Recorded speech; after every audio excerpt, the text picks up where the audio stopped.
Démosle, ahí se fue. Ya. Vamos a volver a compartir. Y nos fuimos.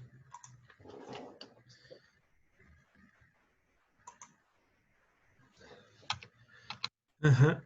Habíamos quedado en el fondo que vamos a revisar, o entendíamos que estar en derecho o trabajar en las ciencias sociales, por lo menos desde mi perspectiva, tiene que ver con discutir y hablar sobre ideas. Les planteé la distinción metodológica entre la idea como concepto, que pueden haber muchos conceptos sobre una misma idea, sobre justicia hay muchas definiciones, y también sobre cómo se aplica, que también vamos a tener distinciones o luchas, si ustedes le quieren llamar, con respecto a cómo se aplica el concepto. Esa es una forma de abordar el concepto o la idea.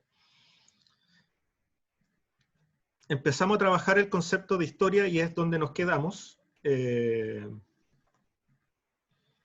Y yo lo que me interesa de sobremanera es que el concepto de historia lo entiendan acá básicamente como estas tres o cuatro elementos que la caracterizan. Los distintos o diversos planos de realidad, los ritmos cruzados de tiempo, las relaciones cambiantes y las formas impuras de racionalidad. Eso es lo que hace y lo que podemos entender que es la historia. No, en definitiva no hay una definición simple, sino que una definición compleja de la historia. Si les puedo dar una ayuda con esto, lo que me quiero escapar de esta definición de historia es la historia como una evolución, la historia como algo de lo simple a lo complejo. Para mí, y bueno, ya para muchos historiadores, la idea es salirse de esa concepción de la historia como una evolución, o como lo vieron quizás en la escuela, como sucesos que van entrelazados unos con otros. A mí me gustaría ver la historia fundamentalmente como lo plantea Nietzsche en adelante, como una genealogía. ¿Qué es una genealogía? Es una disputa, es un conflicto. La historia se disputa, se pelea. Como les di el ejemplo de Stanley Kubrick y los huesos ahí, los monos peleando con los huesos, para dar una definición. Eso vendría a ser la historia a grandes rasgos, un proceso que está en constante disputa. Los hechos son los hechos, pero al mismo tiempo se disputan el significado que tienen esos hechos. Creo que les va a quedar un poco más claro cuando hagamos el entrelazamiento entre historia, derecho y justicia. Pero eso es la historia. Me parece que lo abordamos con mucha profundidad ese día, así que voy a avanzar. Si es que alguien no tiene alguna duda, la plantea nomás, pero voy a avanzar al siguiente concepto. Si entendemos la historia como un conflicto, como una disputa por definir qué es lo que es, paradójicamente, el derecho es esto. Con esto me quedo yo fundamentalmente. ¿Sí? John Fairchild dice, ¿qué es lo que es el derecho? Y me parece que a mí que es una de las definiciones más robustas e interesantes con respecto al derecho.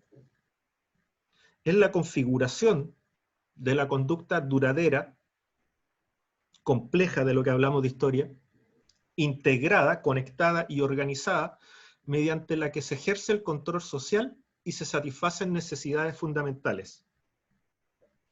¿Sí?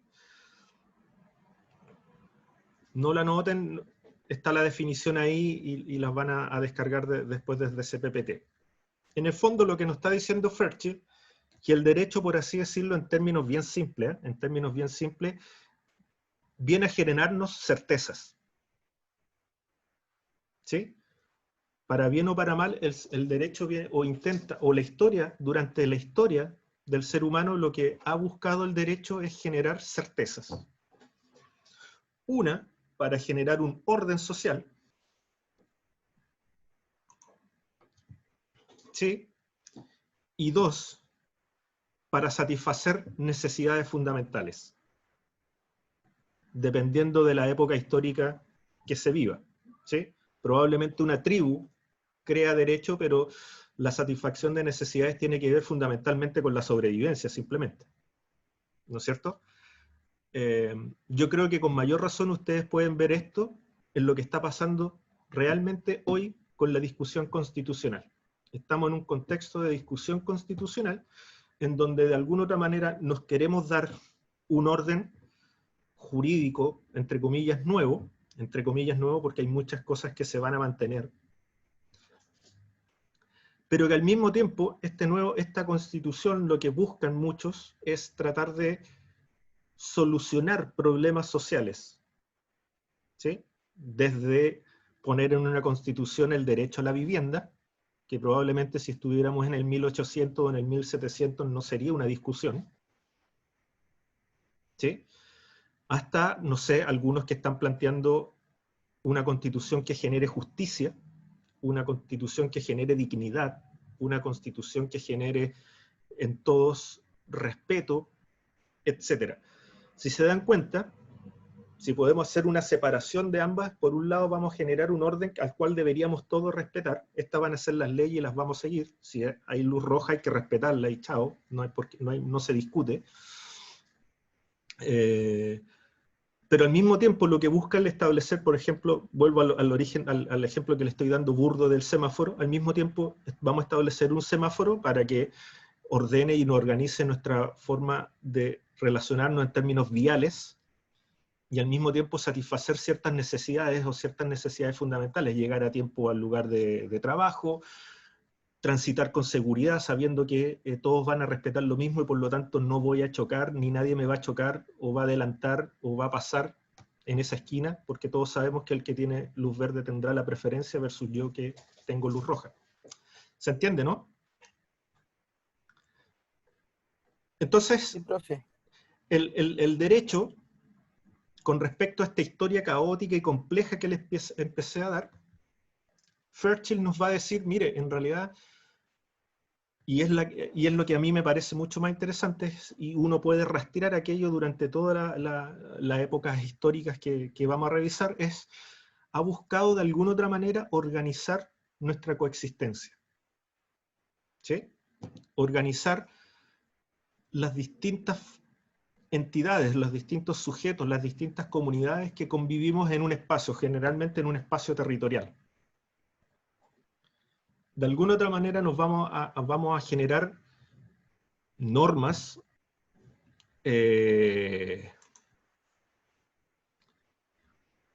mitos, principios, etcétera, que le van a dar sentido a nuestra existencia y a la cual nosotros nos debemos someter de alguna otra manera. ¿Sí? En ese sentido, si hacemos una descripción ahistórica, es decir, independiente de cualquier momento histórico, lo que se desprende de la definición de Fairchild es que, en primer lugar, podemos entender a la historia como una estructura, es decir, como un cuerpo coherente de cosas, organizados. Insisto, puede ser un mito en una tribu, puede ser la ley para nosotros. De alguna otra manera, el derecho, desde el primer grupo humano hasta nosotros, cumple una función y se presenta como una estructura coherente, explicativa de lo que somos y hacia dónde vamos. ¿Se entiende? Como un cuerpo de conocimiento. ¿Hay alguna duda, consulta hasta ahí? No, profe, todo bien. Perfecto. Otra característica que se desprende de lo que está planteando Fairchild es entender el derecho como una facultad. ¿Sí? El derecho nos habilita, si lo vemos en perspectiva actual, el derecho nos habilita a algo. Entre comillas, sin ese derecho no estamos habilitados a nada.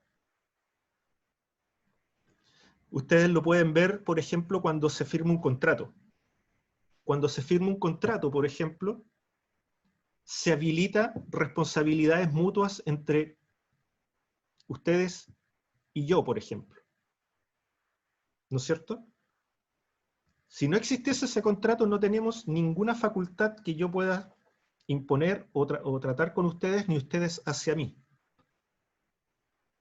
¿Sí? O de yo hacia una institucionalidad, o de la institucionalidad hacia mí. ¿Sí? Hoy los estados modernos tienen el monopolio legítimo del uso de la violencia, tienen una facultad sobre nosotros. ¿Sí? Por el solo hecho de ser parte de un país, de un estado, hay un estado y una organización política que tiene una facultad sobre nosotros.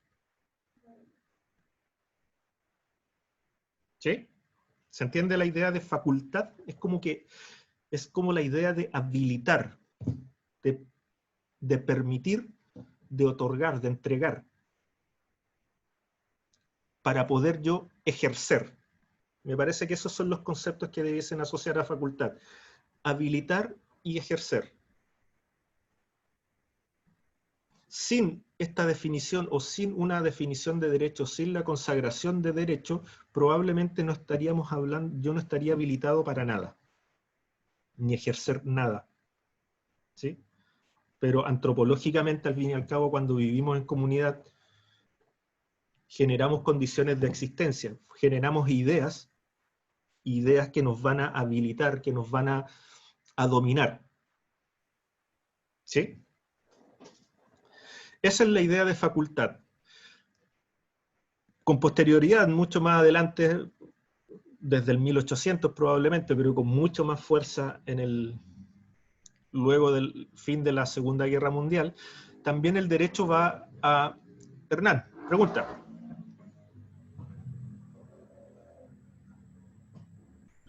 Hernán, ¿estás ahí? ¿O estás con el micrófono apagado? Que no sé... ¿Me escucha? Ahora sí.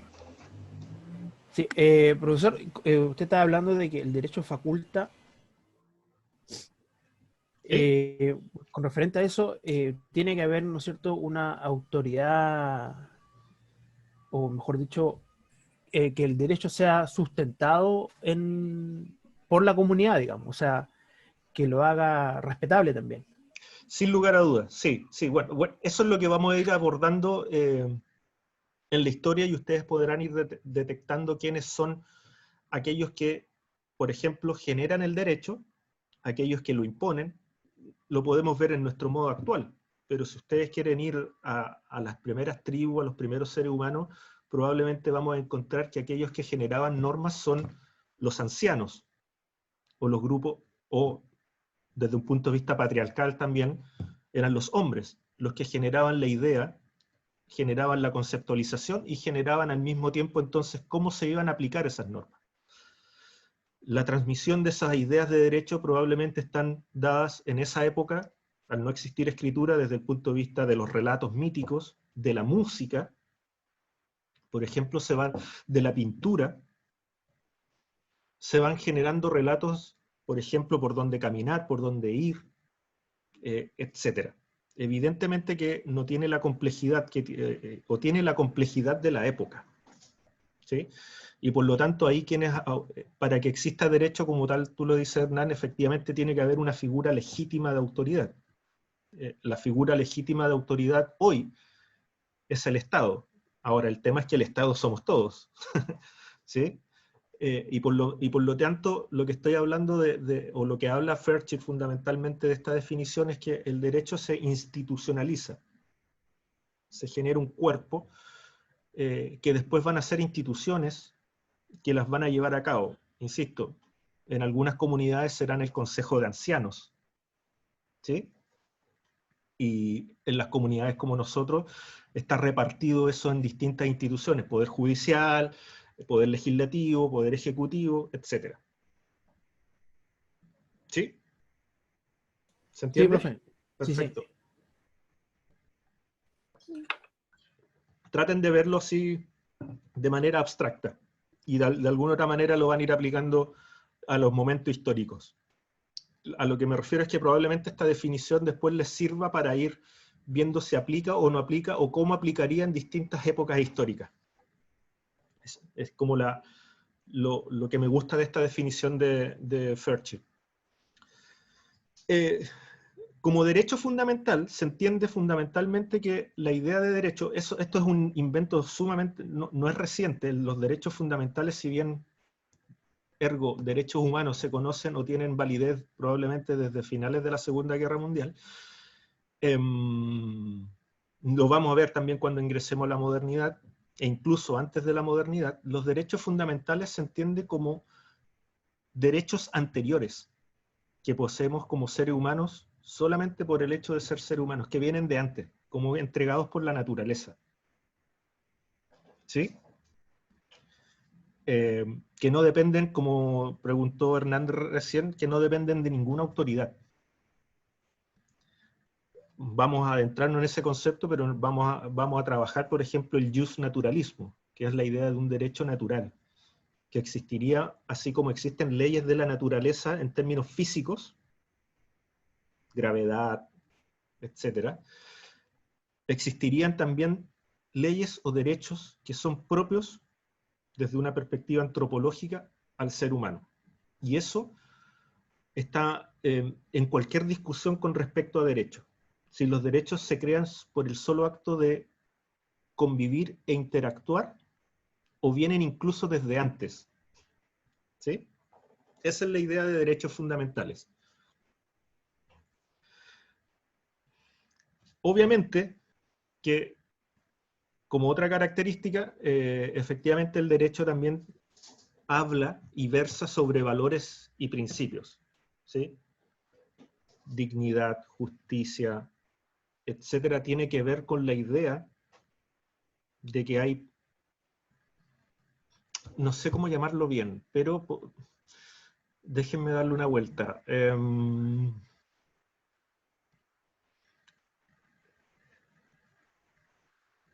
El satisfacer necesidades fundamentales fundamentalmente probablemente tenga que ver con valores y principios. Los vamos a satisfacer de esta manera y no de esta otra manera. No sé si me doy a entender. ¿Sí? Voy a decir algo bien Profesor, burdo, pero al tiro le doy la palabra. Voy a decir algo bien burdo, pero insisto que es para ejemplificar la situación. Podemos eliminar la pobreza, por ejemplo. Podemos aspirar a generar un orden social que elimine la pobreza. El tema es cómo, ¿no es cierto? El tema es cómo. Podemos llegar a una pelotudez como eliminar ciertas personas, matar. En algunos casos, algunos grupos humanos llegaron a eso. Los problemas de la Alemania del 1930 para los fascistas era fundamentalmente el problema judío, y el problema judío se eliminaba fundamentalmente exterminándolo. ¿Sí? Esa es la discusión que hay con respecto a qué valores y principios. El derecho también versa sobre la moral, si le quieren llamar de alguna otra manera. Si bien Maquiavelo y los positivistas dijeron, mire, morales por acá y derechos por acá no tienen nada que ver, no tienen nada que ver ambos, y todo el desarrollo del derecho moderno tiene que ver con una disputa al respecto de eso, de cómo sacamos la moral cristiana, la moral protestante, etcétera, de algo que vamos a llamar derecho. Al fin y al cabo, cuando hacemos derecho, porque al parecer está en nuestra antropología humana, establecemos principios morales. Es decir, la distinción entre lo bueno y lo malo, entre lo correcto y lo incorrecto. ¿Quién había preguntado? Perdón. yo, profesor, ¿Quién es yo? Que no alcanzo a ver. Hernán Vega. Hernán, dale Hernán. Un ejemplo entonces de valores y principios podría ser el derecho a la vida, a la propiedad privada, cosas que satisfacen necesidades, digamos, de la población. Algo así, ¿no? Sí, y yo le agregaría algo, esa es la materialización del valor y del principio, así se materializa, ¿sí? Pero yo le agregaría algo que no está explicitado, que es lo que te decía. Podemos apostar al valor de la vida. Los y las abortistas diremos, mire, también se respeta la vida abortando. dejando plena autonomía a las personas para decidir sobre su cuerpo. Mientras que los que están en contra de aquello nos dirán, mire, no, pues, usted está matando a un ser humano y que por el solo hecho de la concepción ya es un ser humano y por lo tanto volvemos a los derechos fundamentales, ya tiene derechos. A pesar de que si uno va a la Constitución, efectivamente la mayoría de los derechos empiezan a operar fundamentalmente una vez iniciada nuestra vida. Ahí podemos discutir qué es lo que es la vida. Es otra discusión que va tanto en lo filosófico, en lo biológico, pero lo que quiero decir con valores y principios es una concepción moral, ¿sí? En algún momento, matar no fue un problema. La moral cristiana probablemente nos vino a imponer y decir, ¿sabe qué? Matar es malo. Resolver los problemas, si yo tengo un problema con usted y que lo resuelva matándolo, en realidad hoy es completamente mal visto. Como la Si usted no esclavitud le... también. ¿Cómo? La Como la esclavitud. esclavitud también. Exactamente.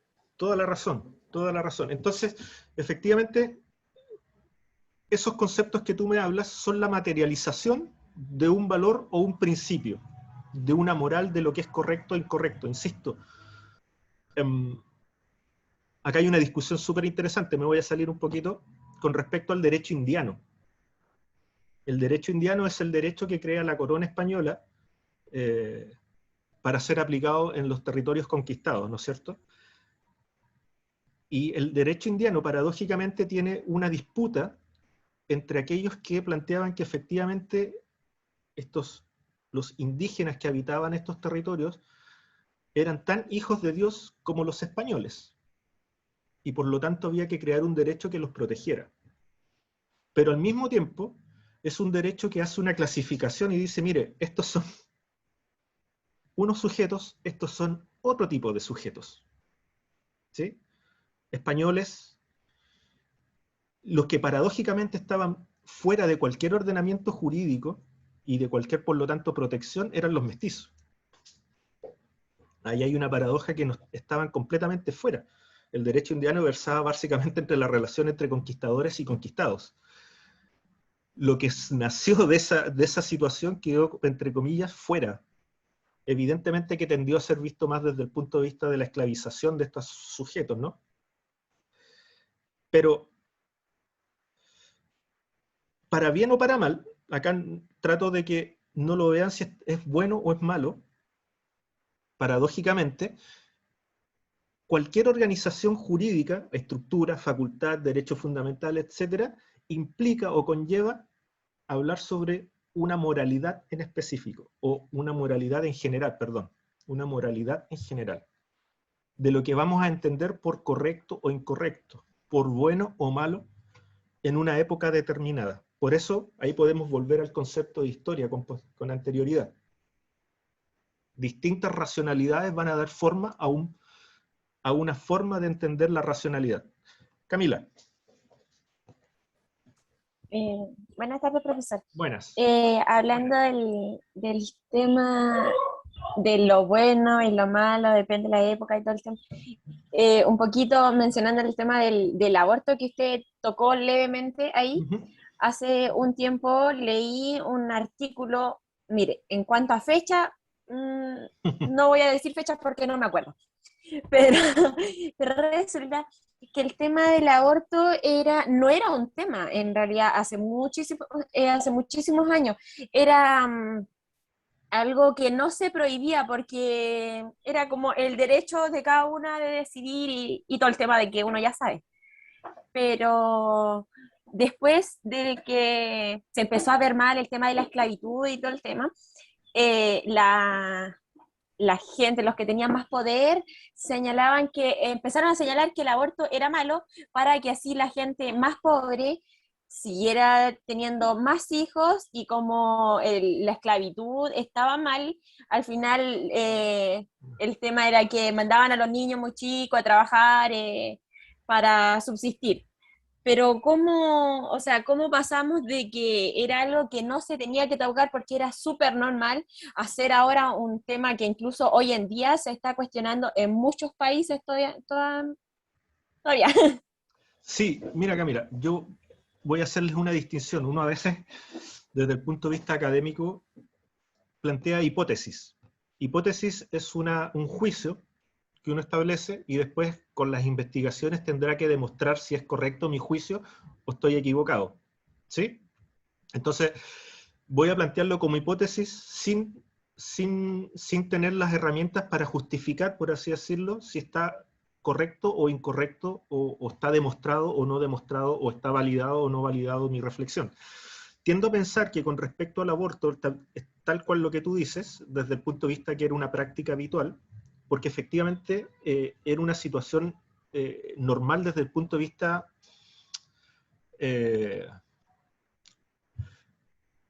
biológico, por así decirlo, es decir, las mujeres o la interacción hombre-mujer en algún momento generaba entonces en su sexualidad el embarazarse, y muchos embarazos no llegaban a puerto, ¿no es cierto? Por enfermedad de la madre, por situación sumamente, llamémosle, de corte natural. No había una intervención de un tercero, que es lo que estamos abogando hoy, que exista una responsabilidad del Estado, que exista una protección, etcétera. No, sucedía, por así decirlo, espontáneamente. En la medida, yo creo, ahí yo me salgo un poco de las teorías conspiranoicas con respecto a esta idea de gente perversa que domina y genera ciertas cosas. En la medida que creo yo se fueron dando también mejores condiciones de subsistencia del ser humano, las vacunas, etcétera. Tienen que pensar que hasta 1940, 50, la proyección de vida nuestra no superaba los 50, 60 años. Entonces, hoy estamos en 80 como promedio, y probablemente en muchos años más lleguemos a los 90, etcétera. Va a ir creciendo en el 1800, 1730, 40 años de expectativas de vida, no más. No más. Entonces, tiendo a pensar que con respecto a ese tema del aborto, lo que fue sucediendo efectivamente es que así como puedo controlar la naturaleza, puedo controlar el cuerpo. Y por lo tanto puedo ir interviniendo, y efectivamente ahí ya viene la disputa valórica, ¿no? A lo que le planteé en un principio con respecto al aborto. Ese embrión que se empieza a generar al tiro, Macarena, al interior de la mujer, ¿es vida o no es vida? Muchos países ya han catalogado que, mire, hasta las 13 o 12 semanas no lo es, y por lo tanto es posible no continuar con ese embrión, por así decirlo. Acá no quiero utilizar tantos conceptos porque en el fondo es un cigoto, fundamentalmente, y por lo tanto el término más técnico vendría a ser eso.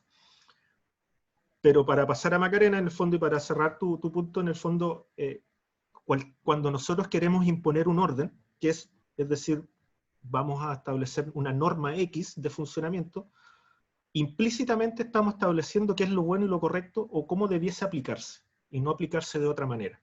¿Sí? Esa es como la idea limpia, por así decirlo, sin tanto condimento.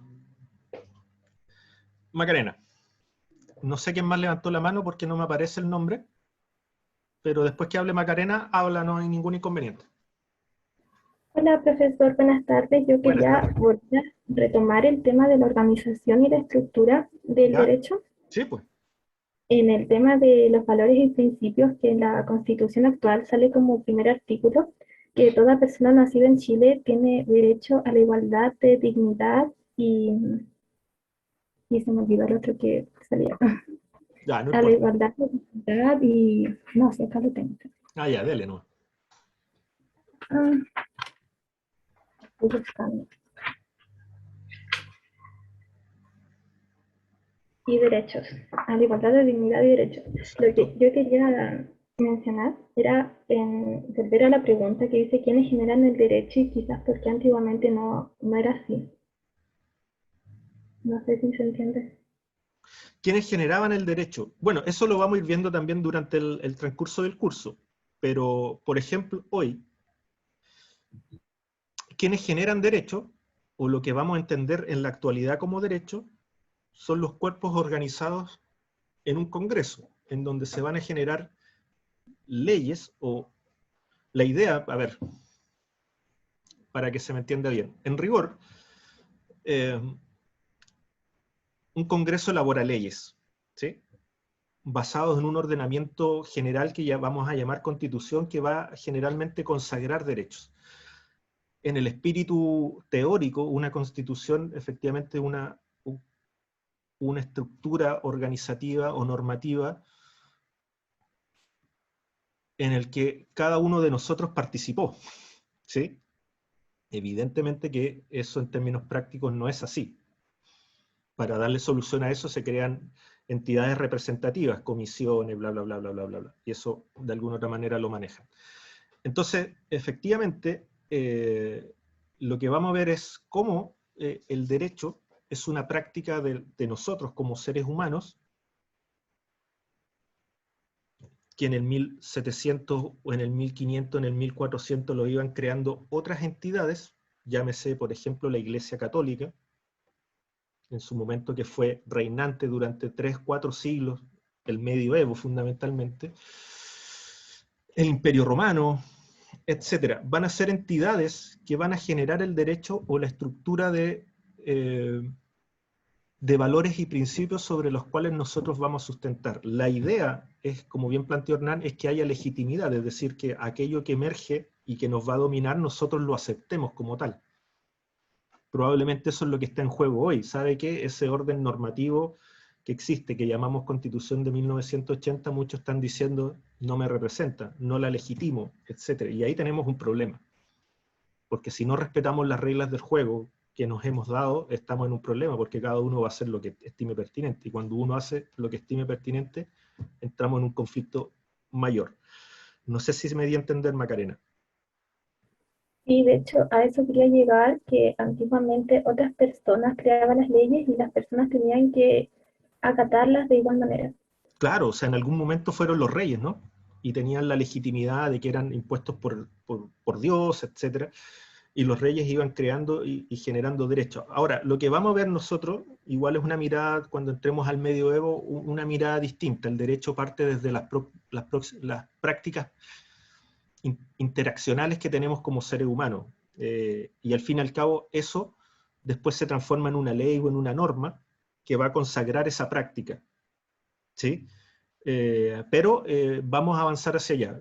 Lo importante es que por lo menos se entendió esta idea de que los productores de derechos somos nosotros en nuestras interacciones. Ahora, lo que es evidente, como no vamos a ser siempre todos nosotros, es evidente que ciertos grupos pasan a ser dominantes, y es lo que vimos en historia. Por eso hay a veces historias o relatos que están por sobre otros, nos guste o no nos guste. ¿Sí? Hay culturas hegemónicas por sobre subculturas que le podríamos llamar. El patriarcado es uno de lo que se está hablando mucho hoy, que en algún momento los valores y principios del patriarcado han dominado y han permeado cualquier estructura jurídica, y lo que se está disputando es eso hoy. ¿Sí? No sé quién levantó la mano, pero para que continúe. Habían 2 personas en mano. Pero hable nomás. Profesor. ¿Quién es? Hernán, ya. Hernán, sí. Estaba pensando en esto de los valores y principios. Entonces, digamos, una sociedad primero tiene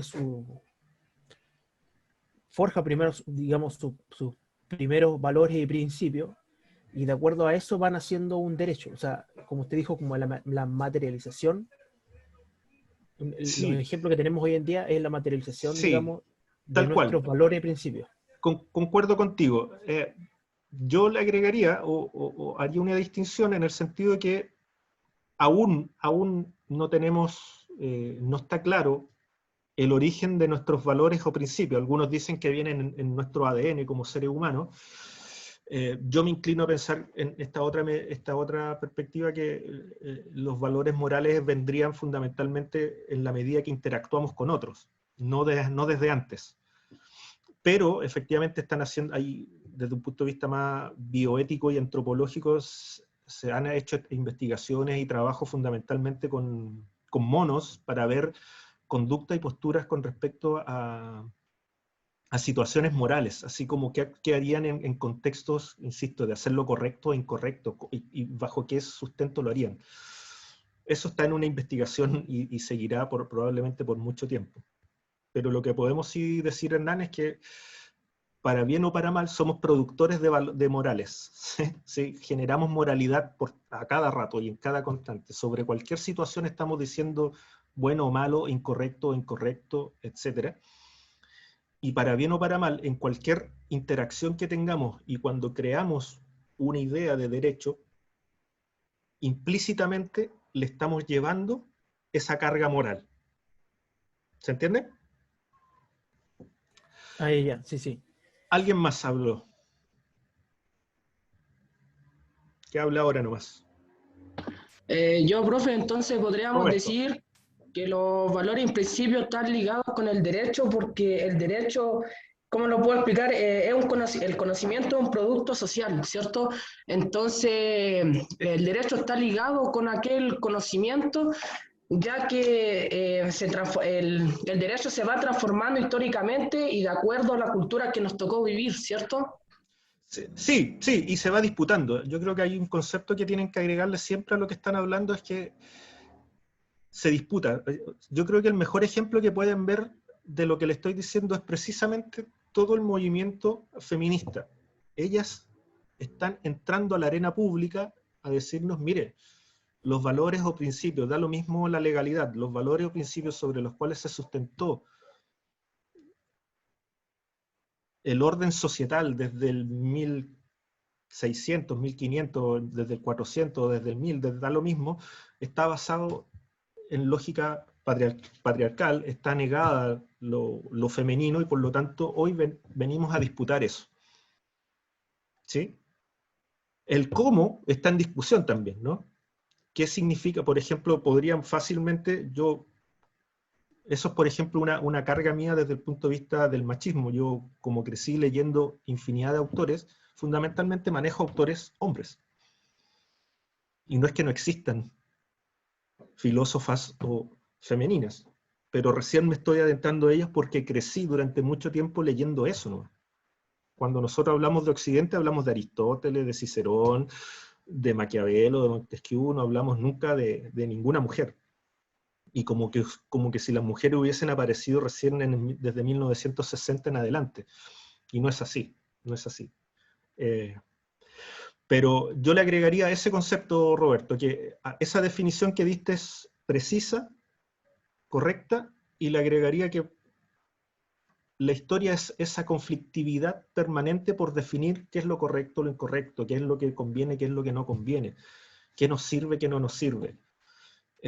Ahí lamentablemente existirán ganadores o perdedores, si ustedes le quieren llamar, de aquello que se va a definir. Nos gustaría, mientras más se integre, mucho mejor, pero efectivamente, al parecer no hemos encontrado una fórmula que permita entender o generar quizás un fin último, que lo han planteado casi todos los autores, un fin último como llegar a un fin de la historia, de decir, acá alcanzamos la perfección. De aquí en adelante ya logramos nuestro objetivo, logramos entregar todo lo necesario y al parecer todavía y mi impresión es que nunca va a suceder, pero bueno, esa es otra discusión. Y por lo tanto, y acá esto es lo recursivo de todo esto, el derecho también es un saber, y por algo ustedes están estudiando derecho.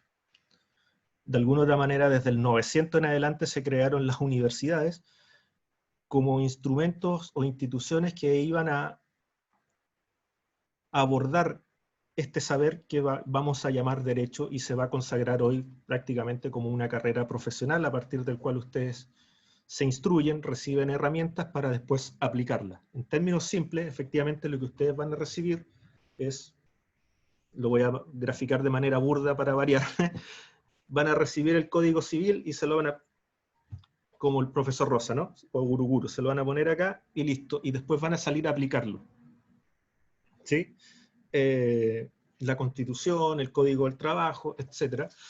Y a partir de ahí, otros, ustedes mismos quizás desde el punto de vista si es que se dedican a la academia o se dedican a otro tipo de situaciones, van a ir discutiendo sobre nuevas normas, nuevas leyes, nuevos principios, etc. De hecho, el feminismo hoy tiene que tratar de crear, por ejemplo, una fórmula de cómo hacer plausible aquello que están teóricamente planteando. Ahora, el problema ahora es yo imagino, y lo voy a plantear en modalidad fútbol, ¿no? Yo imagino que tengo que salir a atacar, ganar el partido, etcétera, pero ahora también tengo que ver cómo lo voy a hacer. Voy a jugar con 3 delanteros, con 2 delanteros, mejor me traigo a Neymar y a Messi juntos, etcétera. Son 2 discusiones de un mismo problema. ¿Sí? Volvemos a la idea como concepto y la idea como aplicación. El derecho va a ser lo mismo. El derecho como un concepto, todo esto, y al mismo tiempo cómo todas estas características del derecho se aplican. ¿Sí? ¿Se entiende? De eso que hablaba ayer. Ayer, ¿qué cosa? Está apagado Te muteaste. Quedó apagado el micrófono. Perdón, ya. Ya. Ya, sobre eso de cómo se aplicaban y todo, pues, por ejemplo, eso, ahora mismo no lo encuentro, pero estamos hablando de eso de la normativa y conceptual, eso mismo. Uh-huh. Y eso que está explicando, pues, de la conceptual. Pueden hacer exactamente lo mismo, Raúl, el derecho como un concepto Uh-huh. y el derecho desde un punto de vista normativo como su aplicación, cómo se ejecuta, cómo se hace carne, por así decirlo, se hace visible en la gran mayoría de las personas, ¿no? Profesor, y ahí se hace efectivo eso que usted comentaba, de que el derecho es un proceso conflictivo, porque de un solo ejemplo, como lo que usted estaba contando del feminismo, se discuten varios temas. Tal cual, o sea, lo que, de alguna otra manera, quizás el mayor logro que yo podría tener como profesor, y se los dije la semana pasada, yo vengo del futuro, y fundamentalmente cuando me refiero a vengo del futuro, estoy en el mercado laboral y les diré más o menos qué problemas pueden ir teniendo ustedes cuando ingresen a ese mundo, porque uno estudiando está alejado de alguna otra manera de aquello. Cualquier idea o concepto tiene un problema de aplicación y cómo se lleva a cabo, porque mire, les voy a dar este ejemplo, creo yo que si es que doy en lo correcto yo de lo que quizás quieres escuchar. Podemos pensar, esta es mi metáfora, perdón lo simple, podemos pensar el derecho como una vestimenta. ¿Sí? Podemos pensar el derecho como una vestimenta, como una ropa, como una indumentaria que vamos a generar. La vamos a diseñar y vamos a disputar ese diseño. Yo lo quiero así, tú lo quieres así, etc. Lo podemos consensuar y mezclar tanto lo mío con lo tuyo, o derechamente gana lo tuyo, o derechamente gana lo mío. Pero después esa ropa hay que usarla. Alguien la tiene que usar. La vamos a aplicar en personas. Y probablemente lo que vaya a suceder es que no vaya a calzar del todo perfecto. No vaya a calzar del todo perfecto. ¿Sí? Y habrá que hacerles correcciones, estoy siendo una metáfora bien simple, habrá que cortarle por acá, aumentarle por allá, hasta que en un momento alguien va a decir, ¿sabes qué? Es que en realidad el problema no es que está un poco larga, un poco corta, el problema es la vestimenta en sí misma, y hay que romper y hacer otra nueva. ¿Sí? Eso creo yo que es a grandes rasgos la historia, si es que hice la conclusión y ya no deberíamos tener más el curso. Eso en definitiva podría ser una simplificación de la historia del derecho. Es una discusión con respecto a una indumentaria que vamos a estar constante en función de nuestra experiencia histórica del momento, la vamos a debatir, la vamos a construir, se va a imponer y lo más probable es que dure en algún momento bien, funcione bien, pero después ya deja de ser como sucede con la ropa, ya deja de ser pertinente, se queda más chica, etc. Por infinidad de razones. No sé si la metáfora se entiende bien. Claro, es algo constante. Claro, no va a ser así. Sí. No va a ser así. Por eso le decía, en el 1800 no existían los derechos laborales, se empiezan a crear. Porque probablemente el derecho laboral surge y emerge porque antiguamente, desde el 1700 hacia atrás, es decir, hacia el 1500, lo más probable es que nuestra fórmula, no es lo más probable, de hecho nuestra forma de subsistencia en términos productivos era la autosubsistencia. Yo producía mis alimentos con los cuales sobrevivía y chao. desde el 1500 probablemente, con la aparición del intercambio comercial y las primeras pseudoindustrias, empieza la vida laboral, por así decirlo. El asalariado es la persona que trabaja para otro, para subsistir, y ya con el 1800 eso explota con la revolución industrial y ya empezamos a trabajar para otros, ¿no? Eso es recién del 1800 en adelante. Entonces, efectivamente que no va a existir un derecho laboral en el 1600 porque nadie trabajaba para nadie, por así decirlo. ¿Sí? Hoy, probablemente con el tema de la tecnologización, aparecen nuevas demandas de derechos, de resguardos de protección o de fomento que van a tener que consagrarse en una ley probablemente. Que, por ejemplo, sin Internet no hubiesen existido. ¿Sí? Eso es lo que lo que quiero que de alguna otra manera entiendan, que la interacción humana, la que vamos a tener constantemente, va a ir generando problemas y conflictos, y esos problemas y conflictos van a requerir la creación de configuración de conductas duraderas, con bla, bla, bla, bla, la definición de Furch. ¿Sí? Es decir, generar una estructura, yo le llamaría reglas del juego donde vamos a jugar. Lo que hemos llegado a hoy es decir, vamos a crear reglas de juego y usted juegue como quiera, pero con esas reglas. ¿Sí? Juegue con tres, volviendo a la metáfora futbolística, juegue con 3 delanteros, juegue con un delantero, etc. Da exactamente lo mismo como usted quiera jugar. Pero el juego se juega así. Eso es lo que de alguna otra manera hemos tratado de ir haciendo como seres humanos. Ahí, bueno, ahí ya va una discusión de qué es lo que es el ser humano y nos vamos a otro lado. Pero lo que quiero que tengan claro es que el derecho va a estar siempre en discusión. Siempre, siempre en discusión. Profe, yo quería hacer un paréntesis sobre lo que decía. Dígame. El tema de que la carrera de la que estamos estudiando es un constante estudio por el hecho de que siempre se van creando nuevas leyes o actualizando y eso. Sí, de todas maneras. O sea, por eso creo que la distinción, me voy a felicitar, perdónenme la autocomplacencia, la definición de la vestimenta creo que grafica súper bien lo que les quiero decir. Vamos a crear un vestido o un pantalón, como le quieran llamar, y eso le vamos a llamar derecho. Vamos a aprender cómo funciona ese vestido, de qué está compuesto, etc. Le vamos a agregar algunos, desconozco los términos de ropa, pero le vamos a agregar algunas cosas a ese vestido, y esas son las cosas nuevas. ¿Sí? Dicho de otra manera, ahí estamos aportándole a ese saber. Pero hay momentos en la historia que discutimos ese saber y sabe que en realidad hay que sacar este vestido, no nos sirve. No son necesarios y vamos a tener...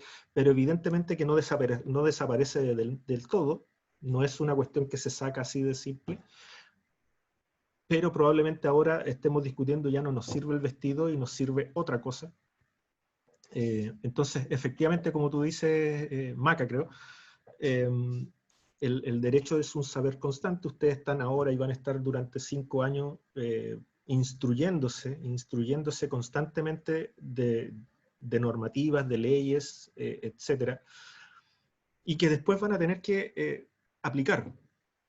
Lo que es muy probable que suceda también es que aquello que leyeron y estudiaron después en la práctica les genere contradicciones, paradojas. Oye, pero esto decía el texto, pero en la realidad es otra cosa. Bueno, acostumbrarse a eso, acostúmbrense a eso. Y bueno, eso implica después discutir y pensar desde dónde surgió esto, qué sé yo, bla, bla, bla. Eso ya son decisiones personales que ustedes van a tomar con respecto a los saberes que están conociendo. Es decir, se lo voy a plantear de manera bien simple. Usted puede salir y decir, yo estudio Derecho, voy a aprender esto bien y después voy a salir a trabajar a tribunales y viviré feliz con eso. Perfecto. Está en su derecho y está en lo correcto también. Y otros dirán, bueno, ¿y por qué surgió esto? ¿Y se puede cambiar o no? ¿No se puede cambiar? Y bueno, y para eso después hay que participar en espacios de poder. Si usted quiere cambiar una ley, o tendrá que hacerse diputado, o tendrá que militar en algún partido político, tendrá que participar en algún proyecto político para que, por ejemplo, cambie algo. Porque si no, tiene que seguir conociendo aquello que ya está, ¿no? Pero, insisto, es eso básicamente. ¿Alguien levantó la mano? Sí, yo maestro. Entonces, retomando con su, digamos, su ejemplo de la vestimenta, ahora que también dijo eso de que se modernizó y todo eso, ahora mismo, ahora con la tecnología que tenemos es mucho más fácil, digamos, por ejemplo, no, a mí no me gusta tal parte de la vestimenta, entonces sería, ahora está siendo un poco más, digamos, por así decirlo, más fácil, así como dar nuestra opinión, ¿no? Porque con la tecnología uno puede dar un mensaje, ese mensaje se reparte mucho más fácil de lo que se podría haber hecho eso hace unos siglos atrás, ¿no? Claro, si te entiendo bien, Raúl, claro, criticar la vestimenta lo podemos, efectivamente, al parecer hoy parecería mucho más fácil que todos lo hagamos, ¿no? Los medios de comunicación facilitan y amplifican este tipo de circunstancias. Pero, insisto, para ir cerrando esta parte del derecho, la idea es que entienden que el derecho es un concepto en disputa, se caracteriza más o menos por todos estos elementos que están acá, que la estructura, las facultades, los derechos fundamentales, los valores y principios, el saber, y que estos, de alguna otra manera, son aplicables o replicables de acuerdo a los contenidos históricos de alguna época, ¿sí? La idea es que esta vestimenta se va a ir transformando constantemente, pero las características o las bases medulares de esta vestimenta estarían en estos elementos, ¿sí? ¿Alguien más? Y vamos a cerrar con un tercer concepto y después vamos a hacer el cierre al respecto. Uy, no avanza. Déjenme ver qué pasa, pero no avanza. No avanza la diapositiva. No sé si voy a dejar de compartir a ver qué pasa.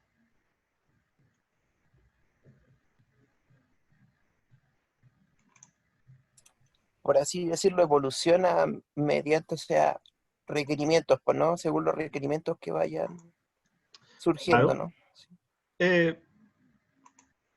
Espera, al tiro te contesto. Vamos a compartir ahora, si es que está en lo correcto. Ahí sí. Sí, yo podría discutirle incluso el concepto de evolución, ¿sí? Pero nos vamos a meter en otra discusión. La evolución generalmente nosotros la entendimos como ir de lo menos a lo más, de lo peor a lo mejor, y no necesariamente ese es el concepto o la definición, o una de las definiciones de evolución es esa, ¿no? Que vamos desde lo mínimo a lo máximo, etcétera. En realidad, otras distinciones de evolución es simplemente, y la que yo más comparto tiene que ver con adaptaciones. La evolución es una adaptación constante al entorno en el cual estás. Y eso puede ser mejor o peor. No tiene una carga moral al respecto. Ya. Y vamos a ver justicia. Voy a correr un poquito esto acá. No les voy a dar una definición de justicia, porque precisamente un término que está en completa disputa, y por lo tanto usted va a encontrar una definición de justicia que más se le adecue a lo que usted quiera, pero no existe una definición de justicia. ¿Sí? Después vamos a ver por qué, pero básicamente si podemos hacer un recorrido en la historia del ser humano, la justicia se ha entendido, por ejemplo, como una virtud. Los griegos, los romanos, los cristianos han entendido, por ejemplo, que justicia es virtud. ¿Ya? ¿Qué entienden por virtud? A grandes rasgos entienden por virtud los actos del individuo que se someten o se adecúan para generar armonía. Paz, si quieren llamarle desde otra perspectiva. Dicho de otra manera, en términos quizás mecánicos, es cómo las partes se organizan para generar una perfección. cómo ordenamos las cosas para que, dicho en términos simples, yo termine tomando agua, o se terminen satisfaciendo las necesidades fundamentales. De hecho, Platón establece que virtud, por ejemplo, lo dice no de manera textual, pero algo así como lo más conveniente para el más fuerte. ¿Sí? Al tiro, Hernán.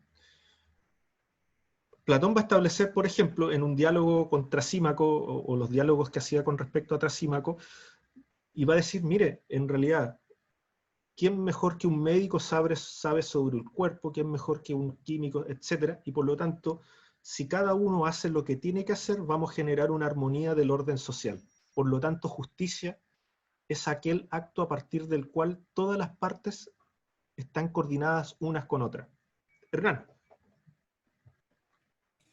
Profesor, la virtud también tiene que ver algo con la sabiduría, ¿o no necesariamente? Buena pregunta. Sí, tiene que ver porque en el fondo entender qué es lo necesario para que se cumpla un fin mayor, por así decirlo, eso es sabiduría, evidentemente, tal cual. Yo le agregaría efectivamente esa distinción que tú haces. De alguna otra manera es que cada uno haga cosas con un fin mayor. ¿Cuál es el fin mayor? Para los pueblos germanos, por ejemplo, el fin mayor era el orden y la paz social, porque vivían en guerras constantes. Ustedes han visto la serie Vikingo, etcétera, y es como eso, ¿no? Entonces, pero bueno, la virtud desde el punto de vista aristotélico, por así decirlo, platónico, tiene que ver con esta idea de que las partes sumen una totalidad, y esa totalidad o esa finalidad es fundamentalmente la armonía. ¿Qué es la armonía? Bueno, ahí entramos ya en filosofía pura y no nos vamos a meter en eso, ¿ya? Alguien levantó la mano, no alcancé a ver.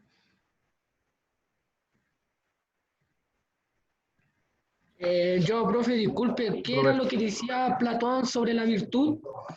Platón básicamente nos habla y nos dice que la virtud es lo más conveniente para el más fuerte. Ahora, no entiendan por fuerza acá, perdón, la idea de poderoso o qué sé yo, sino que el más fuerte es como el que más sabe, como planteó Hernán, pero el que más sabe de acuerdo a su finalidad. Un zapatero sabe más de zapato, por así decirlo, que yo, y así sucesivamente. Entonces, pero en función de un orden, tienen que entender, por ejemplo, que para los griegos, los seres humanos somos sociales por naturaleza, y por lo tanto, si somos sociales, la sociabilidad implica que vivamos en virtud. Para que vivamos en virtud, quiere decir que alcanzamos la sociabilidad total, es decir, el conocimiento real de las cosas, llegamos a una especie de un fin último. Llámenle ustedes felicidad, llámenle ustedes armonía, llámenle como le quieran llamar. Lo que nos está diciendo desde el punto de vista más jurídico, si ustedes le quieren llamar así, estos autores, especialmente también los romanos, es la idea de que vamos a tener normas que vamos a respetar con una finalidad ulterior o posterior. Y que para vivir en función de esas normas es vivir en función de una virtud que va a generar entonces lo que vamos a llamar justicia. No tenemos la definición, pero está asociada a la armonía, a la paz, a la felicidad, etc. ¿Se entiende? De alguna otra manera, si ustedes lo quieren asociar y comparar con la actualidad, podrían decir, mire, de alguna otra manera estamos discutiendo un orden jurídico, bla, bla, bla, bla, bla, bla, bla, bla, constitucional, etcétera, que busca, por ejemplo, la dignidad. Y podríamos entender que la dignidad podría ser un sinónimo de justicia. ¿Sí? Evidentemente que esto va a ir cambiando. La justicia como un ideal. Otra forma de ver la justicia es verla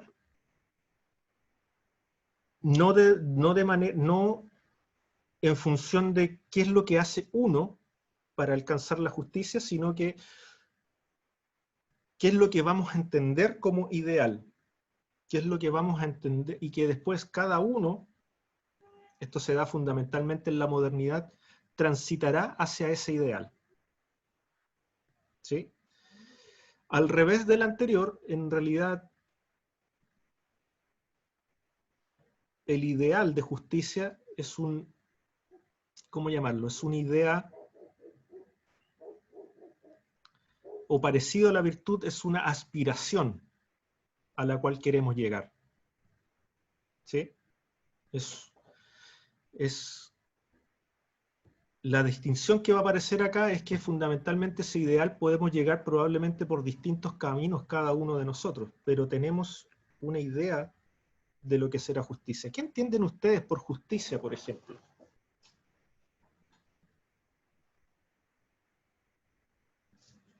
¿Alguien me puede dar alguna definición de justicia? ¿Algo Yo creo que equitativo? Perdón, da uno. ¿Quién? Martina. ¿Algo equitativo? Ya. Igualdad. Usted hace la distinción o establece que hay justicia es igual a igualdad. Javi levantó la mano.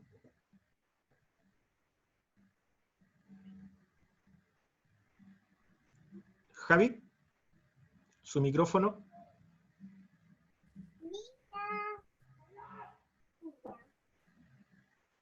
Profe, pero es que es un concepto igual ambiguo. Espera, Camila, está hablando Javi. Perdón. Sí, no hay Era algo problema. similar a lo que decía mi compañera, que era como un principio universal que rige la aplicación del derecho, como al final como para conseguir que se actúe con la verdad, dando a cada uno lo que corresponde, o sea, como en resumen, Dar igualdad. a cada Coherencia. uno lo que corresponde es una definición muy propia del derecho romano, por ejemplo. Yo lo Perfecto. entiendo así. Súper. ¿Quién más?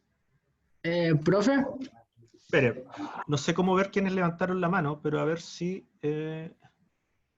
no, porque me dice 4 personas levantaron la mano. Entonces, hablen nomás y les voy dando la palabra. yo estaba viendo su PPT y yo con lo que entendí es que la justicia es como calcular lo imposible. Entonces por eso como que se aplica al derecho, porque el derecho es calcular lo posible y lo imposible no puede ser posible sin dejar de ser imposible. Se pasó a la conclusión, pero sí, vamos a llegar a eso. Vamos a llegar a eso. En realidad, como la justicia no va a estar claramente definida, efectivamente vamos a llegar a esa conclusión. ¿Alguien más? Por un lado es igualdad. La igualdad se ha repetido acá entre ustedes. profesor, Dígame. yo creo que igual tiene que ver un poco con la felicidad, pero la felicidad entendía, o sea, bueno, que estaba leyendo un libro que es la justicia, entonces hablaba de la felicidad, pero después hablaba también de qué felicidad, de la felicidad de uno mismo o la felicidad digamos, de la comunidad. Así como una distinción ahí, y decía que era como inalcanzable la felicidad, digamos, individual, porque cada uno es una infinidad, digamos, de felicidad y cada uno entiende la felicidad de manera diferente. Entonces, yo creo que la frase que dijo mi compañero de que es calcular lo imposible, como que él calza súper bien también. Sí, sí. Vamos a avanzar hacia allá. Un ideal, una finalidad utópica, si ustedes le quieren llamar, ¿ya? También ha sido una definición... Profe. Perdón, para terminar. Para muchos, Ya. por ejemplo, justicia era pueblos libres. En algún momento de nuestra historia, los pueblos libres eran lo que alcanzaban la plena justicia. Ese es un ideal. ¿Qué es la libertad? Podríamos tener en igualdad de posición justicia y libertad. ¿Sí? Dale, Daniela. Profesor, lo que yo tengo entendido es que justicia es un principio moral porque se juzga a cada persona según lo que, o sea, según lo que se haya realizado. Ya, perfecto, perfecto. Bueno, de nuevo, a cada uno lo que se merece, ¿no? ¿Eso es la Sí. idea? Entonces, sí, por eso es como más moral, porque cada uno hace una acción y lo tienen que juzgar. Ya, perfecto. Ahí vamos a discutir algunas aprensiones al respecto, pero perfecto. ¿Quién más? Profesor, Víctor. para mí yo entiendo la justicia como un medio para resolver una cuestión que puede involucrar a solo una persona o puede involucrar a grupos de 2 o más personas, que se alcanza mediante el uso de razón o, en última instancia, con la fuerza. En términos más generales, la justicia me parece eso. Claro, tu posición es un poco más abstracta, por así decirlo, un poco quitándole ciertas cosas morales, en el fondo, de hacer lo que haya que hacer para cumplir ciertas finalidades, más utilitaristas, si ustedes le quieren llamar de alguna u otra manera.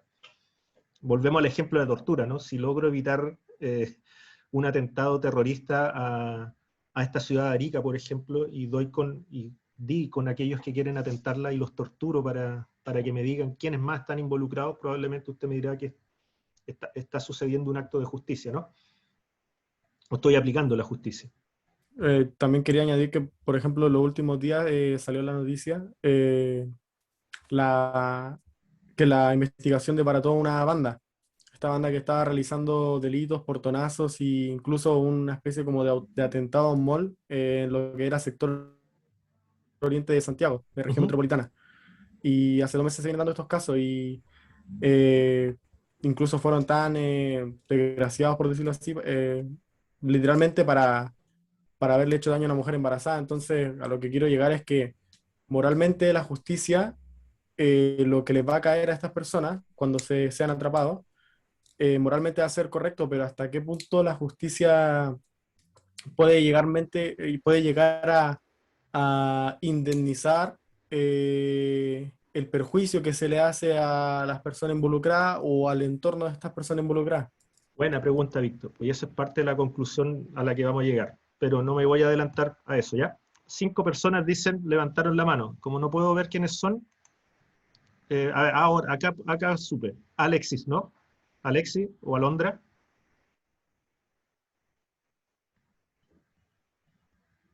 Tengo Alondra, Andrés, Angelina. ¿Ellos levantaron la mano o no? No, profe, creo que le salen nombres que no son. Ah, ya, perfecto. Profesor, si quiere yo le puedo decir uno. Di Yotam. Roberto Castillo. Eso. Roberto Castillo. ¿Dónde está? No lo veo. Ya, dale. Fue lo que le dije recién, creo que la dejé levantar. Ah, ya, perfecto. Disculpe, pero fue lo que le dije recién de lo posible y lo imposible. Perfecto. Profe, si quiere le puedo escribir en el chat los que levantaron la mano para que sea más fácil usted. Es que no me aparece, pero Sí, bueno, no sé. Dice Javier. Como estoy compartiendo la pantalla, pero no hay problema, yo voy a ir aprendiendo de esto, ténganme paciencia. Avancemos. La justicia también en algún momento se vio como una prescripción normativa. Ahí va lo que planteaba Víctor, por ejemplo. ¿Sí? En algún momento volvemos a la distinción que les dije entre moral y derecho. La justicia se entendió como un procedimiento. La justicia está en el procedimiento. ¿Sí? Dicho de otra manera, con un ejemplo burdo, efectivamente, si alguien viola a mi hijo, no va a haber nada que lo repare o lo mata. No va a haber nada, absolutamente nada. No me va a servir a mí personalmente que el tipo cumpla 25, 50, 100, 90 años en la cárcel, por así decirlo. Y me parece que ustedes están de acuerdo. Sin embargo, como civilización, como sociedad, como momento histórico, hemos creado la idea de, bueno, hacer justicia significa seguir ciertos pasos. Y si se cumplen esos pasos, estamos haciendo justicia. ¿Sí? No es una reparación, por así decirlo, la justicia. Es más bien un procedimiento. Una forma de hacer las cosas que debemos cumplir, en donde esa forma de hacer las cosas tiene que resguardar principios como la igualdad, la libertad, etc. Y la presunción de inocencia, etcétera, bla, bla, bla. La justicia entendida en términos de prescripción normativa es lo que le estoy diciendo, es más bien un procedimiento. Justicia sería hacer el procedimiento. 3 personas levantando la mano. Que hable nomás. Javi, Profesor, creo. Javi. Fabiana. Dale, Fabiana. sí. O sea, lo que yo entendí por justicia, ahora lo que estaba hablando usted, es que este depende demasiado de la moral humana. Y póngase usted, lo que nosotros en estos momentos, nosotros consideramos por correcto, puede que en un par de años más lo consideramos algo totalmente incorrecto. Tal cual, Fabiana. Así que al depender de moral humana, uno nunca va a alcanzar una justicia verdadera, por así decirlo. Sí, yo creo que es probablemente una de las mayores decepciones cuando uno aborda tantas lecturas desde el punto de vista de las ciencias sociales, es entender que probablemente discusiones que estamos teniendo hoy se tenían en el 1300, en el 1200 y eran muy parecidas nomás, ¿sí? Y alcanzar esa finalidad va a ser imposible, o no sé, probablemente imaginemos un futuro distinto y cambien las cosas, pero mi impresión es que no vamos a seguir debatiendo sobre cosas, ¿sí? Y vamos a seguir tratando de encontrar una perfección que se nos va a escapar de las manos constantemente. ¿Quién más? 4 personas ¿Profe? levantaron la mano. ¿Profe? ¿Quién? Javi, perdón. Entonces Dale, yo por Javi. lo que yo entiendo justicia, entonces según lo que explicó, lo veo como un concepto ético que tiene diversas definiciones, pero que a su vez es subjetivo, ¿o no? Sin lugar a dudas, sí. Ahora, no entienda por subjetividad lo que opina una persona. Todos tenemos subjetividades y esas subjetividades compartidas se transforman, por así decirlo, en una objetividad, pero sigue siendo una subjetividad, algo que nació desde nuestras propias emociones. Porque es que yo lo veo así porque para cada persona la justicia es algo distinto. Entonces, como definición general es actuar con objetividad. Claro, Pero, y por eso quizás aquellos que crearon la idea de justicia como prescripción normativa nos dijeron, ¿sabe qué? Esto vuelvo a plantear una hipótesis, ¿saben qué? En realidad nunca vamos a llegar a una definición correcta, entonces por lo tanto lo que sí nos podemos hacer cargo en términos objetivos de los procedimientos. Entonces, usted mató, son 5 años, por lo tanto yo con las pruebas sometí a un tribunal, termina y me dan 4, entre 3 a 5 años, etc. Entonces se hizo justicia. ¿No es cierto? según lo que cada uno define como Evidentemente que justicia. para aquel que le mataron a su familiar dirá, para mí no hay justicia. Pero en rigor, en estricto rigor, hay justicia. Como la entendemos hoy, hay justicia.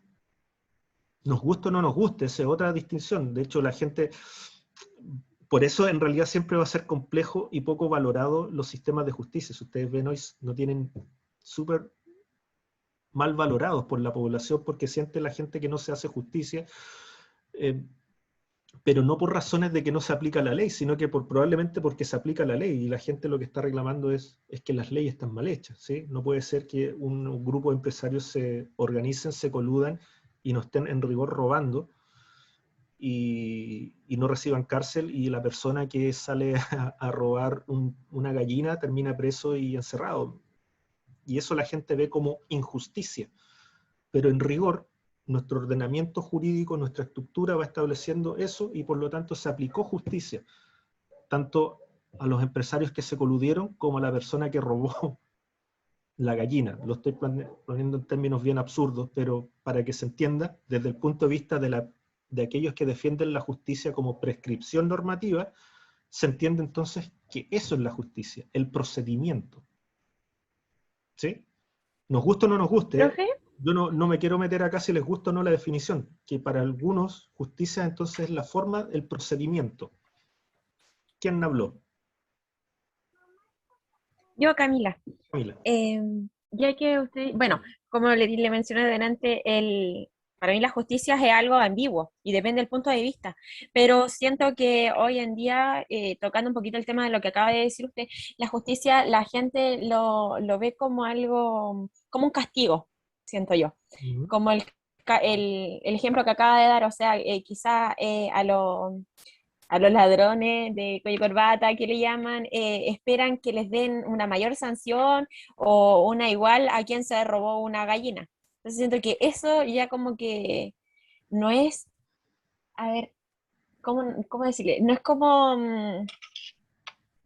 algo o sea, una justicia sí para todos, sino que la gente la está viendo más que nada como un castigo, como usted dice, si alguien mató a alguna persona X, no lo va a devolver ni aunque pase toda su vida en la cárcel, pero lo que la gente busca es castigarlo a través de que esté toda una cantidad de años Claro. o lo que se le den en la cárcel. Y ahí entramos en el ejercicio de el castigo y la revancha es justicia.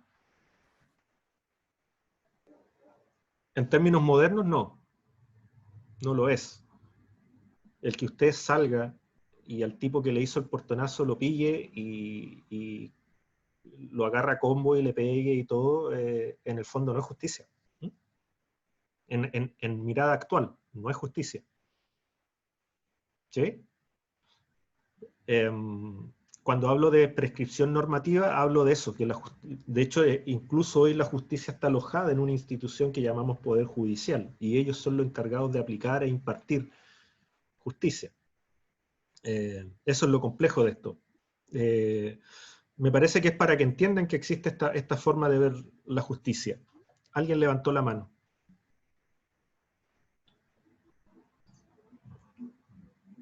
¿No? Avanzo. Para ir terminando. Sí, profesor. Diga, ¿quién? Rodolfo. Rodolfo. Profesor, no, justamente con lo que usted hablaba, yo creo que igual tiene que ver en ese punto como el sentido de justicia que tiene la gente hoy en día. Depende igual, hoy día se hace mucho sentido a la opinión pública y se deja mucho guiar la gente por la opinión pública. Yo soy contrariamente adverso a lo que puede, o sea, a prensa, etcétera, porque ellos, sea como sea, tienen una responsabilidad gigante en transmitir a la gente hechos. Y lamentablemente muchas veces esos hechos la gente debe ser algo intrínseco que tiene el ser humano, de transmitir algún sentido de justicia, pero la justicia, como usted dice, está, pero lamentablemente las personas a veces que la aplican son las que la aplican mal, o transforman la justicia de otra manera, y no se puede llegar a una justicia total. Claro, Rodolfo, en el fondo, mire, probablemente después podemos llegar a una discusión al respecto, pero lo que estamos haciendo acá es un viaje sobre distintas percepciones u reflexiones que han existido sobre justicia. Justicia desde el punto de vista aristotélico o platónico, justicia desde el punto de vista de ideal, que fundamentalmente se construye en el 1800, 1700. Justicia como prescripción normativa, la idea de que la justicia entonces es más bien un procedimiento. El tema es si esta vestimenta empieza a tener sentido en la gente, y volvemos a lo mismo, deja de tener sentido en la gente en algunos casos. La justicia como una ideología, al fin y al cabo movimientos políticos, partidos políticos, grupos humanos, etcétera, han transformado la justicia como una finalidad política, ¿no? Como un camino hacia el dónde llegar, y por lo tanto han establecido ya sea la libertad o la igualdad como herramientas de lucha al respecto. De hecho, la gran discusión desde el punto de vista moderno es esta discusión entre igualdad y libertad, porque libertad implica mucha subjetividad, ¿no? Mi libertad no es tu libertad, no es la libertad del otro, etc. Pero si volvemos a esa libertad de que cada uno es libre, podemos hacer lo que queremos, y por lo tanto yo puedo estar en condiciones de someter a otro. Por lo tanto, ahí buscamos entonces criterios de igualdad. Pero cuando buscamos criterios de igualdad podemos generar una masa homogénea de cosas que oculta, que absorbe o que golpea las propias individualidades. Ese punto medio es probablemente lo que nunca vamos a alcanzar, no sé, pero al fin y al cabo en esa discusión estamos constantemente, y vamos a ir creando normativas para alcanzar este ideal de justicia, que puede ser como virtud, que puede ser como ideal, que puede ser como prescripción normativa, como una ideología, es decir, un movimiento político concreto que quiere y aspira hacia una idea de justicia y por lo tanto lo transforma en una bandera de lucha. Como un valor, y ahí volvemos a lo que planteaba, no sé si fue Javi, a la idea de moral. La idea de la justicia como una moralidad, como que al fin y al último hay cosas que son buenas o malas por naturaleza, y que nosotros debemos ser capaces de leerlas bien. Lo bueno y malo por naturaleza, al fin y al cabo, es súper difícil de definir. Pero esa es la idea de justicia, ¿sí? Estas son fundamentalmente las más conocidas o las más habituales formas de entender la justicia. Admitir a Hernán. Javi. Hoy de nuevo estamos llegando a la hora. No me avanzo. De nuevo no me avanzo. Vamos a pasar a la... Voy a dejar de compartir un rato.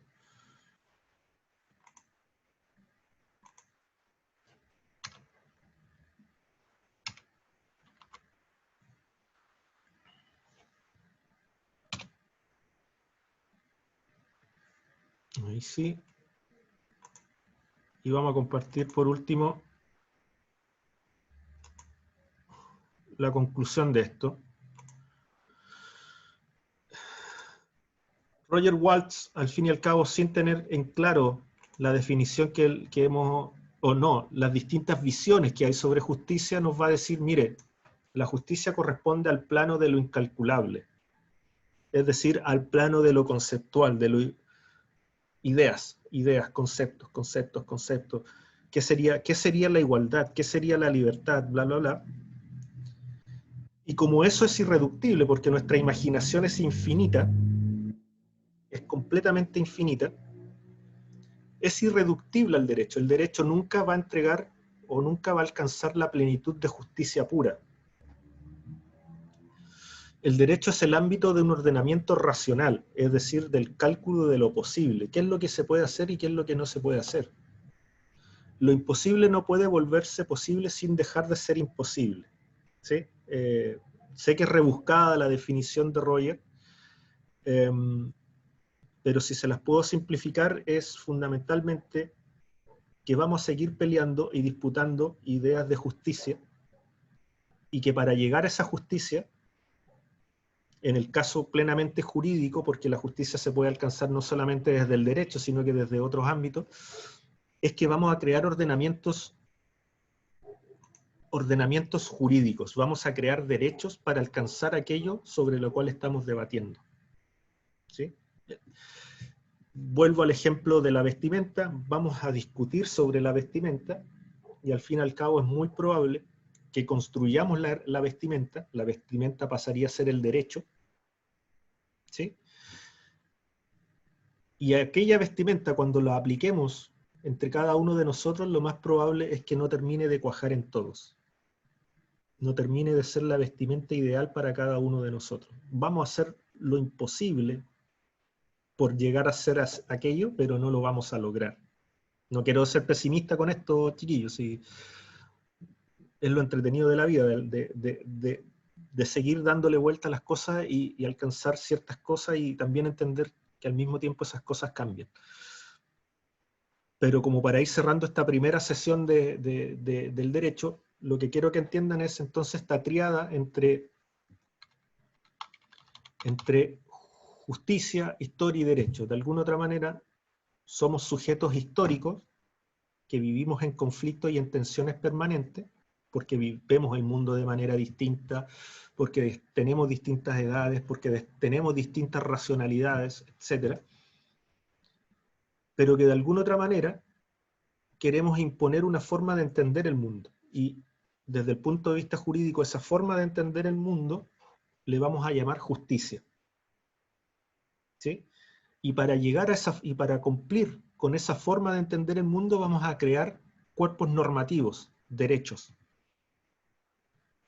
Y eso es en el fondo la historia del derecho. Es la historia de aquellas fórmulas normativas que vamos a crear para alcanzar ciertos ideales o principios de justicia. ¿Cuáles son esos principios? Los que son de la época. ¿Sí? ¿Se entiende?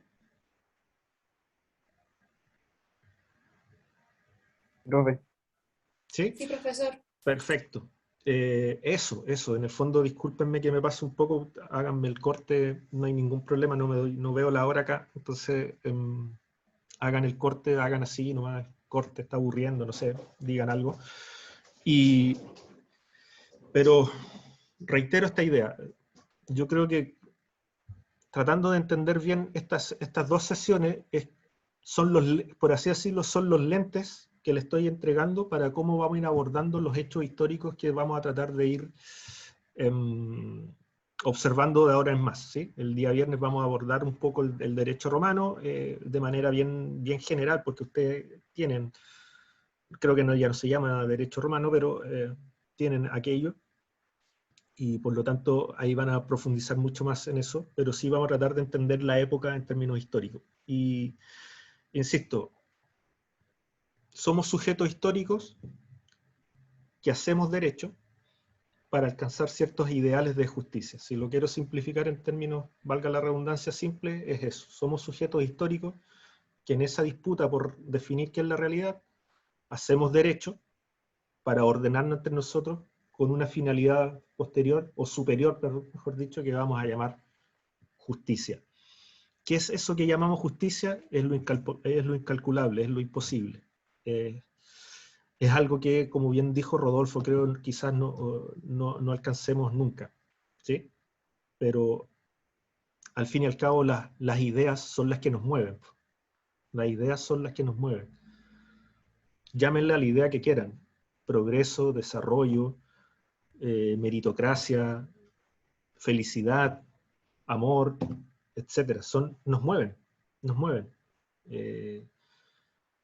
No queramos o no, insisto, vuelvo al ejemplo, creo que siempre ocupo cuando ustedes, y especialmente con las mujeres, en el fondo es muy probable que el ideal de ser mujer en 1930, en 1940, no tenía nada que ver con lo que soy, y es muy probable que si usted hubiese nacido en esa época,